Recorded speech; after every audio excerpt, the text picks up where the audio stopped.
नमस्कार, IBC 24 देख रहे हैं आप और मैं हूं आपके साथ अविनाश कर। 10 बजे रात पूरे दिन की बात में आप सभी का स्वागत है। शुरुआत करेंगे एक बड़ा अपडेट सबसे पहले आप तक पहुंचा दें। CSIR UGC नेट की परीक्षा स्थगित कर दी गई है। 25 से 27 जून तक होने वाली ये परीक्षा अब स्थगित हो गई है। NTA ही इस परीक्षा को आयोजित करता है। अपरिहार्य कारणों के चलते ये परीक्षा स्थगित हुई है। NTA ने बताया है संसाधनों की कमी के चलते परीक्षा को स्थगित किया गया है। NTA नई तारीखों का ऐलान जल्द करेगा। तो CSIR UGC नेट की परीक्षा स्थगित की गई है संसाधनों की कमी के चलते।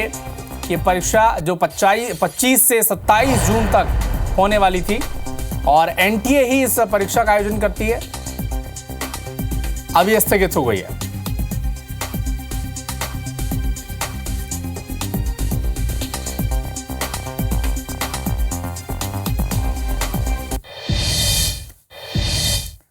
नीट परीक्षा में कथित गड़बड़ी के विरोध में कांग्रेस ने आज देश भर में प्रदर्शन किया। कांग्रेस कार्यकर्ताओं ने दिल्ली, हैदराबाद, जम्मू कश्मीर, लखनऊ सब जगह प्रदर्शन किए। हाथों में प्ले कार्ड लेकर नारेबाजी करते कांग्रेस के कार्यकर्ता नजर आए। ये तस्वीरें देखिए, जम्मू, जयपुर, हैदराबाद, दिल्ली, लखनऊ, ये अलग अलग राज्यों से ये तस्वीरें हैं। कैसे कांग्रेस ने चुनाव नतीजों के पहली बार के बाद ये देशव्यापी प्रदर्शन किया है। नीट के परीक्षा में गड़बड़ी का आरोप लगाया है, नतीजों में गड़बड़ी का आरोप लगाया है और इस पूरी परीक्षा को अब रद्द करने की मांग कांग्रेस पार्टी के द्वारा की जा रही है। हालांकि सुप्रीम कोर्ट ने फिलहाल रद्द करने से इनकार कर दिया है, क्योंकि काउंसलिंग भी रद्द हो जाएगी इससे और अगली जो सुनवाई है वो जुलाई में होनी है।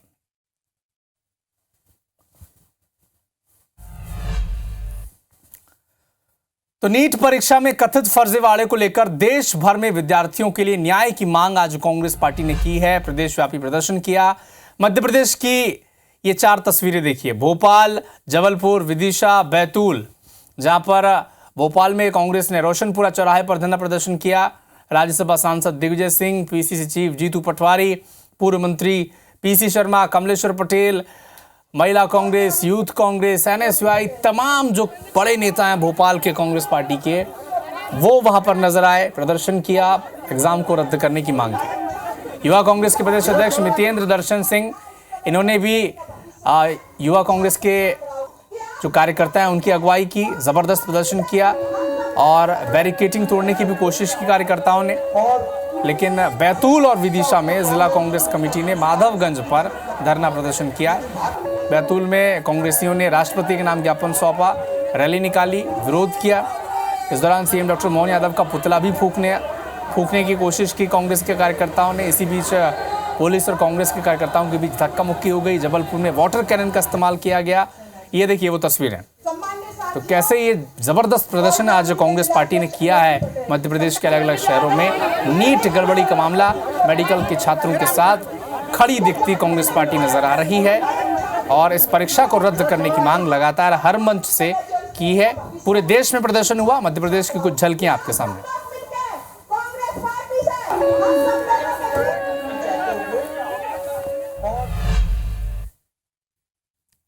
नरेंद्र मोदी जी परीक्षा पे चर्चा करते हैं पर पेपर लीक पे चर्चा नहीं करते। नरेंद्र मोदी जी, प्रदीप जोशी जो जहां रहे वहां घपले और घोटाले हुए उनको जांच देते हैं, पर प्रदीप जोशी जो नेट के चेयरमैन है उन पे जांच नहीं करते। नीट घोटाला, नर्सिंग घोटाला, विद्यार्थियों के साथ घोटाले पे घोटाला। इन युवाओं की आवाज कौन उठाएगा अगर हम नहीं उठाएंगे तो? अगर हम नहीं लड़ेंगे तो कौन लड़ेगा? मेरा निवेदन है हर एक नर्सिंग के उस छात्र से, आपके साथ अन्याय हुआ है, रोडों पे आओ। नीट परीक्षा में जो घोटाला हुआ है उसके विरोध में कांग्रेस पार्टी ने यहाँ DIC के सामने धरना दिया और कलेक्टर साहब को यहाँ ज्ञापन देने आए थे। लेकिन कलेक्टर साहब हिचक रहे हैं हम लोग का ज्ञापन लेने में। ऐसा लगता है कि बीजेपी का शासन है और बीजेपी के नेताओं का दबाव ये है कि कांग्रेस पार्टी के ज्ञापन को भी नहीं लिया जाए। इधर सिवनी में मृत मिले 54 गौवंश के विरोध में शुक्रवार को नगर बंद रहा। बस स्टैंड, कई बाजारों में दुकानें नहीं खुली। सामाजिक संगठनों ने सिवनी बंद का आह्वान किया था और इसी के चलते शुक्रवार को सुबह से दुकानें बंद रहीं। अब तक 54 गौवंश के शव मिल चुके हैं। अज्ञात लोगों ने धारदार हथियार से गला रेत कर वेनगंगा नदी और उनके आसपास के जंगलों में गौवंश के टुकड़ों को फेंक दिया था। पुलिस प्रशासन हरकत में आई, आरोपियों को हिरासत में लेकर सख्ती से पूछताछ की। फिलहाल पुलिस ने नागपुर से भी लोग आए हैं इस वारदात को अंजाम देने, इसकी आशंका जताई है और संदिग्ध आरोपियों को हिरासत में लेकर पूछताछ करने की तैयारी पुलिस प्रशासन कर रही है। लोग आक्रोशित हैं इस संवेदनशील मामले के सामने आने के बाद।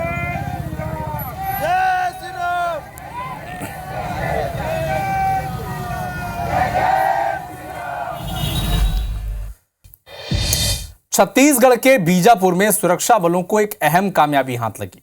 जिले के अलग अलग इलाकों से 9 नक्सलियों को गिरफ्तार कर लिया गया। पुलिस ने बासागुड़ा थाना इलाके से 5 नक्सलियों को पकड़ा है। उसूर थाना इलाके से 3 नक्सली गिरफ्तार किए गए। तर्रेम थाना इलाके से 1 नक्सली गिरफ्त में आया है। नक्सलियों के पास से पुलिस ने विस्फोटक, टिफिन बम, डेटोनेटर और कई अन्य सामग्री भी बरामद की है।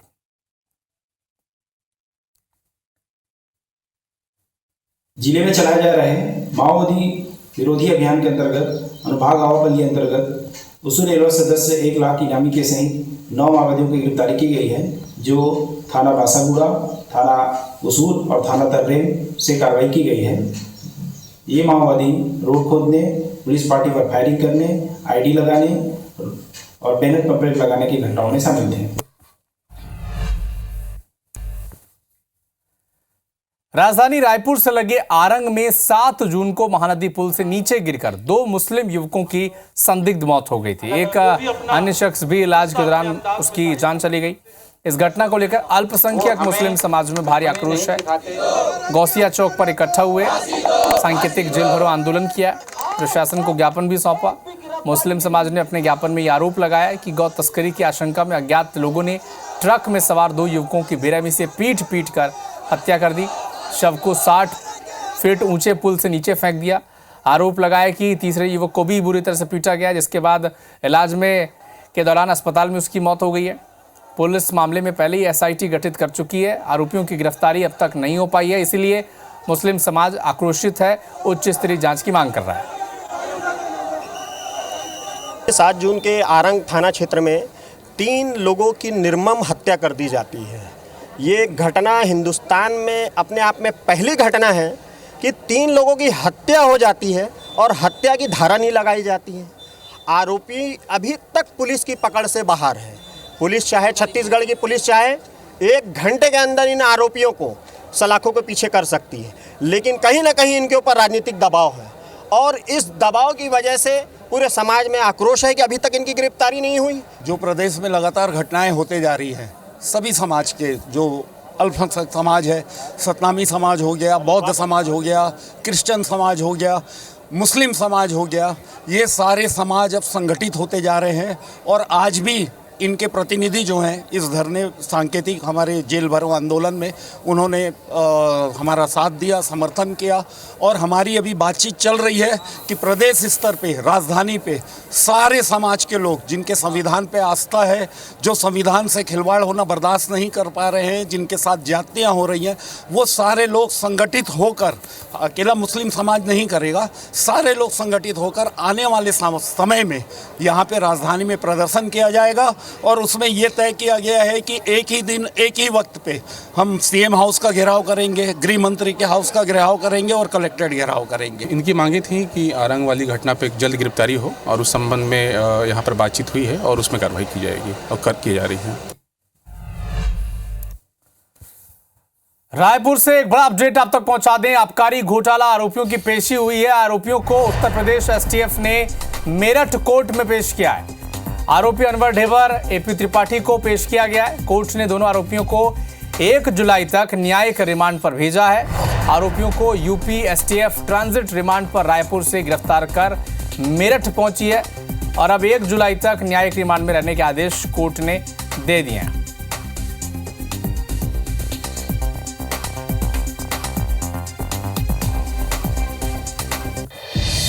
छत्तीसगढ़ सरकार ने नई आबकारी नीति बनाई है। पुराने FL10 लाइसेंस को हटाकर शराब खरीदी बिक्री का नया प्लान तैयार किया गया है। इससे बिचौलियों का प्रभाव खत्म होगा और लोगों को क्वालिटी प्रोडक्ट पर सही दाम मिलेंगे।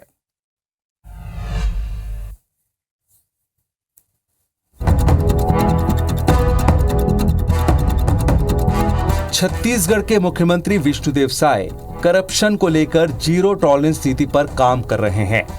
इसी कड़ी में बीते दिनों कैबिनेट की बैठक में आबकारी नीति को लेकर फैसला लिया गया। साय सरकार ने तय किया है कि छत्तीसगढ़ बेवरेज कॉर्पोरेशन अब सीधे शराब बनाने वाली कंपनियों से विदेशी शराब खरीदेगा। इससे करप्शन पर रोक लगेगी, साथ ही सरकारी खजाने की कमाई भी बढ़ेगी। सरकार के इस फैसले से बिचौलियों की मोनोपोली खत्म होगी और लोगों को क्वालिटी प्रोडक्ट सही दाम पर मिलेंगे। विदेशी मदिरा का क्रय इससे पहले लाइसेंसियों के माध्यम से किया जाता था। सरकार ने इस व्यवस्था को समाप्त करने के साथ ही विदेशी मदिरा क्रय करने की जिम्मेदारी अब छत्तीसगढ़ बेवरेज कॉर्पोरेशन को दी गई है, जिससे मदिरा पीने वालों को उनके पसंद के ब्रांड उपलब्ध आसानी से हो पाएंगे। विदेशी शराब के थोक भंडारण और बिक्री की पुरानी FL10 लाइसेंस को हटा दिया गया है। पुरानी व्यवस्था में लाइसेंस लेने वालों ने 375 ब्रांड का रेट ऑफर किया था, लेकिन सिर्फ 165 ब्रांड की शराब बेच रहे थे। नए सिस्टम में उपभोक्ताओं को हर ब्रांड और लेबल की शराब उपलब्ध होगी। पुरानी व्यवस्था में थोक लाइसेंस लेने वाले कंपनियों से अपनी शर्तों पर शराब खरीदकर छत्तीसगढ़ स्टेट बेवरेज कॉर्पोरेशन के गोदाम में भंडारण करते थे, जबकि नए सिस्टम में कॉर्पोरेशन सुविधा अनुसार व्यापारिक उद्देश्यों के लिए सीधे कंपनियों से शराब खरीदकर भंडारण करेगी। इसी तरह पुरानी व्यवस्था में कॉर्पोरेशन लाइसेंस धारियों को भुगतान करता था। अब नए सिस्टम में शराब कंपनियों को सीधे भुगतान से वित्तीय हितों का संरक्षण होगा। पुरानी व्यवस्था में उपभोक्ताओं को सभी ब्रांड की शराब नहीं मिल पाती थी, लेकिन अब मांग के आधार पर इसके भंडारण की व्यवस्था की गई है, यानी उपभोक्ताओं को अच्छी क्वालिटी की शराब उचित कीमत पर मिलेगी। पहले शराब बनाने वाली कंपनियों को किसी न किसी थोक लाइसेंसधारी के साथ रहकर काम करना होता था, जिससे सप्लाई की लागत बढ़ जाती थी। अब सीधे सप्लाई चेन से लागत में कमी होने की संभावना है, जिससे उपभोक्ताओं को बहुत फायदा होगा। जानकार बताते हैं कि पुरानी लाइसेंस व्यवस्था खत्म होने से लाइसेंस फीस के रूप में मिलने वाले राजस्व का नुकसान होगा, लेकिन नए सिस्टम में उपभोक्ताओं का बड़ा फायदा है और व्यापार का स्वतंत्र और साफ सुथरा माहौल तैयार होगा। Bureau report, IBC 24। छत्तीसगढ़ के आबकारी विभाग में सुधार का दौर जारी है। क्या है इन सुधार के मायने और क्या फर्क पड़ेगा, इस पर बातचीत की आबकारी विभाग के एडिशनल कमिश्नर आशीष श्रीवास्तव से IBC 24 के संवाददाता राजेश राज ने।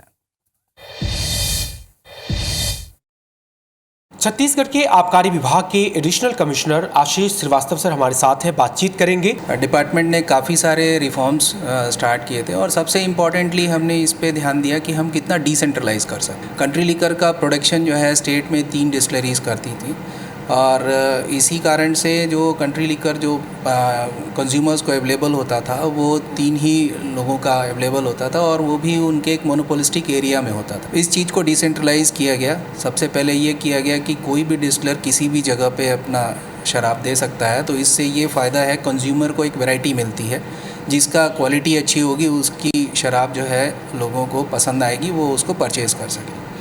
सेकेंडली इसी में एक और रिफॉर्म ये किया गया कि जो हमारे यहाँ और भी बॉटलिंग यूनिट्स हैं जो कि सिर्फ फॉरेन लिकर बनाती हैं, तो उसमें उनको ऑप्शन ये दिया गया कि यदि आप भी कंट्री लिकर बनाना चाहें तो आप उसको बना सकते हैं। क्योंकि ओवर रेट की शिकायत हमेशा हमको इस चीज़ के लिए मिलती रही कि जो है जो प्रिंटेड रेट रहता है उससे ज़्यादा रेट वहाँ के जो सेल्समैन होते हैं वो ले लेते हैं। उस चीज़ को रोकने के लिए नो डाउट डिपार्टमेंट अपनी तरफ से तो कार्रवाइयाँ करता ही है, लेकिन एक रिफॉर्म पॉइंट ऑफ व्यू से ये कोशिश की है हमने कि हम उसको ऑनलाइन पेमेंट की भी ऑप्शन क्रिएट कर रहे हैं और कई जगह ऐसा भी कोशिश करेंगे कि सिर्फ ऑनलाइन कोशिश कर लें। ये एक मेजर डिसीजन है, डिपार्टमेंट ने अभी शासन ने बहुत बड़ा डिसीजन लिया है और इसमें बेसिकली ये है कि जो पहले FL10A होलसेल लाइसेंसीज थे उनको ख़त्म किया है और इसमें एक सिस्टम ये लाया गया कि सीधे जो सप्लायर्स या मैन्युफैक्चरर्स हैं जो प्रोडक्शन करते हैं, जो लिकर को यहाँ बनाते हैं स्टेट के अंदर या स्टेट के बाहर बनाते हैं उनसे ही सीधे जो है हम रेट लेंगे, तो ऑब्वियसली रेट के ऊपर इफेक्ट पड़ेगा ही पड़ेगा और उसका इम्पैक्ट जो है कंज्यूमर पे आएगा। तो ये है एडिशनल कमिश्नर एक्साइज डिपार्टमेंट और उन्होंने सारी चीज़ें डिटेल से बताई और उम्मीद ये जताई कि न सिर्फ सरकार की रेवेन्यू बढ़ेगी बल्कि एंड कस्टमर जो आम लोग हैं जो शराब पीते हैं उनको भी सेटिस्फैक्शन, वैरायटी और कंपैरेटिवली लो कॉस्ट पे वो चीज़ें मिल सकेगी। कैमरा पर्सन नरेंद्र के साथ राजेश राज, IBC 24 रायपुर। अंतर्राष्ट्रीय योग दिवस के दिन आज पूरे विश्व में योग को लेकर अलग अलग कार्यक्रम का आयोजन किए गए और इसी कड़ी में रायपुर के उरला स्थित श्री बजरंग पावर एंड इस्पात ऑफिस में भी योग शिविर का आयोजन किया गया, जिसमें ऑफिस के तमाम कर्मचारियों ने बड़े उत्साह के साथ इसमें हिस्सा लिया। रायपुर की जानी मानी योग टीचर ज्योति साहू ने उन्हें योग का अभ्यास कराया। इस दौरान कर्मचारियों को योग से होने वाले फायदे भी बताए गए। साथ ही ये भी बताया गया कि कैसे व्यस्त जीवन शैली में केवल 15 से 20 मिनट का योग कर पूरी तरह से स्वस्थ रहा जा सकता है। योग टीचर ने यह भी बताया कि जितना ज़रूरी योग करना है उतना ही ज़रूरी सही आसन में योग करना है। साथ ही कहा कि योग निद्रा की भी से स्ट्रेस भी मुक्त करने के लिए बेहद कारगर साबित होती है। इस दौरान श्री बजरंग पावर एंड इस्पात लिमिटेड के MD नरेंद्र गोयल ने कहा कि आज पूरी दुनिया योग कर रही है, ये भारत की देन है। स्वस्थ जीवन के लिए योग और प्राणायाम जरूर करना चाहिए।